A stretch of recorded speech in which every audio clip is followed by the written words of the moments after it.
here are the spices for the corned beef log, which are, we look in the bowl, we have paprika for color, ground ginger, coriander powder, powdered chili peppers, which is not chili powder but powdered chili peppers, soybean flour, allspice, Morton Tender Quick. We'll also add water to it.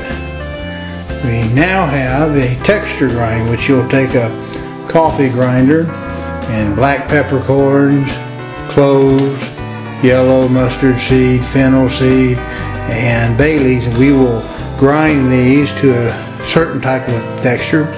It's to taste actually, but it'll give it so that the cloves aren't too big and too chunky, but you still have a little bit of color, a little bit of something when you look at the sliced product.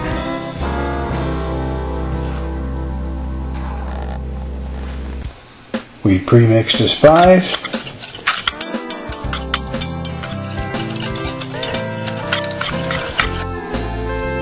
We'll add the water.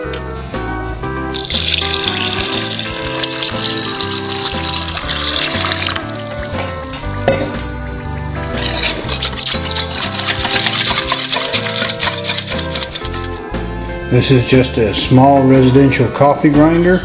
We've added the ingredients to it, and what we're looking for is to grind just enough that pieces are small enough that they don't overpower any one flavor at any one bite, but large enough to actually be seen.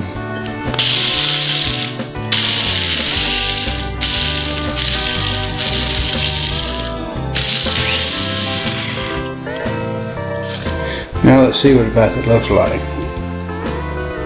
You see, you still got some black and some color and some cloves and what all. Cloves is your biggest enemy, I guess, to your flavor, because it can be so overpowering. Now when I put the camera down, the pieces looked about the right size, so I didn't actually grind it any more, but I'll just add this to our little bowl and stir around. Smells fairly potent. But we'll mix that in with the meat in the usual way, and then we'll portion it out, and we'll let it refrigerate for about 3 days, and then we'll cook it. We have the spice ready. We have several packages of ground chuck. We're going to put them over here in this bowl, weigh them out, and get 5 pounds. Okay, 5 pounds of meat, and we're going to add our little spice over here. Let me get it stirred up.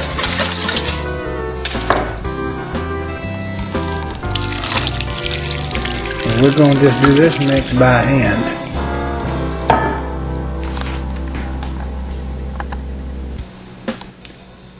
There's the mixed burger. It would be a little better texture-wise if it was run through, say, a 3/8 hole or 1/4 inch hole. That's a very fine grind. When you buy it pre-ground, you get what the man ran it as. We've got our sample. We're going to microwave it. We're going to test it, taste it, and see how it is. Now our sample is out, and you see how it's turning nice red. We're going to try a little piece, taste it. Now it's not going to taste exactly like corned beef right now, because our bay leaf and some of the spices have not had time to rehydrate and then to exchange their oils and flavors with the meat, so it's going to be close. It certainly smells like roast beef, and it's going to taste a lot like roast beef. Now compare this color change as a result of that cure working on it, and you see how it's reddened up? That shows you're not just using plain salt, you're using the nitrites in there. We're going to try this.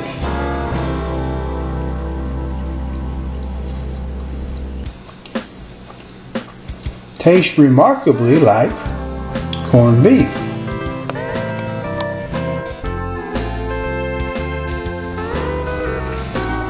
We're going to salt the water. Doesn't hurt a thing. We're going to heat it up.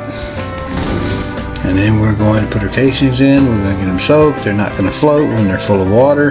When they get soft, we'll take them over to the press over here and we'll squeeze our meat product into our casing. We'll wring them off. We'll put them in the oven and we'll cook them. As you can see, we got our casings in the water. We're going to let the thing sit there for a while, soften up, then we'll be good to go. Now if you know you're not going to be able to get a full log out and you want to try to save some casings, they're not very expensive, but if you do wish to save them, you can't obviously fill them full of meat, have a contaminated end here and put them away where they can sit and spoil on them. But while they're still fresh and clean, you can close off this end. See if I can get this to work and still get it to focus. Take her and fold her in the middle. And then you just fold the little pleats.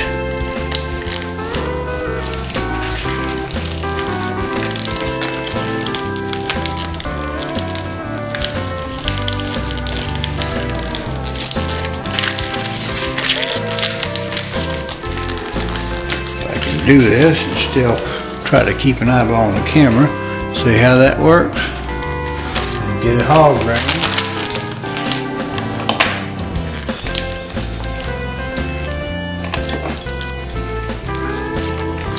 This is a lot easier when you're just doing it, not trying to show somebody how to do this. Take your hog ring, flip it all the way up in there.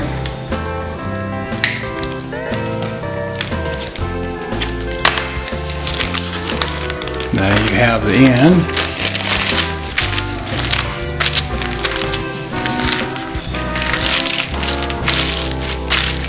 Fold it in half. Take your pair of scissors or a sharp knife.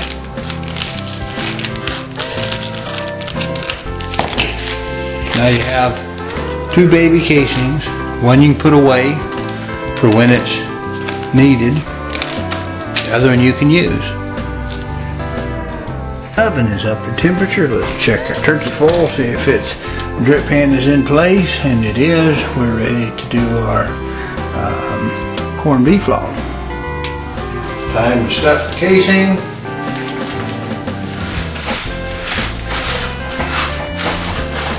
Feed it on like this. We're finished stuffing the casings. We've got our unit, we broke it down, we made sure to clean all of our utensils, dismantle the piston, take the air valve out, clean the threads, clean the knife, clean the ring gently, soapy water, dishwater, you know the drill. Never shortcut yourself on sanitation. Check the temperature, 175, it's been 10 minutes, it's good to go. Now that's the sliced log when it's finished. Notice the texture, it has a lot of texture, much like bologna, but the taste is quite unique to corned beef. Now if this recipe is a little bit soft for you when you get it to temperature, you can always decrease the water on your next batch. This should also have an adequate balance of spices and flavoring to suit you.